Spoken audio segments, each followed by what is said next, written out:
Muraibu kiama gya DAP nigo bona esokire na korokana komochia oboraibu ense ya Kenya ense yoboraibu ayo muraibu ense William Ruto hase sabari ayo korigia kwene kia monchoria ya magendro na kone ense ya Kenya nkobere buna eri ya Singapore sobono mheshimiwa wa Marwa haesokire na goteba emirobire yo nigo etariyo komokonya mwananchi na bego kwene kiuchumi ense ya Kenya okina.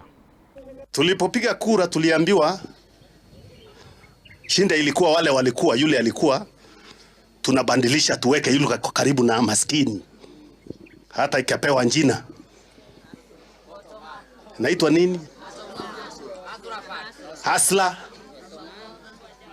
na tukaambiwa philosophy ya Hasla ni bottom up, tituanze chini tukienda wapi?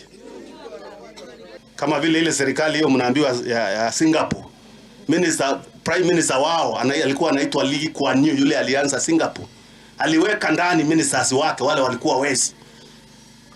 Sasa unaambia watu wapeleka Singapore na kwa serikali yako ni uporaji tu imenjaa. Kwani unawapeleka wakiwa juu ya wheelbarrow? Bwana Ruto alisema nyuma ya siku 100 akiweka Biblia chini analeta mashine mpya hapa Nzoia. Alisema hakusema?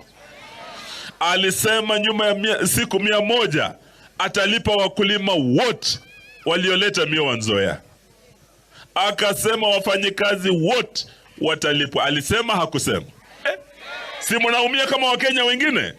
Alisema kina mama, haswa mama mboga, atawainua watoke chini, bottom waende wapi? Up. Ile sasa imeongezeka, ile imeenda juu ni ushuru.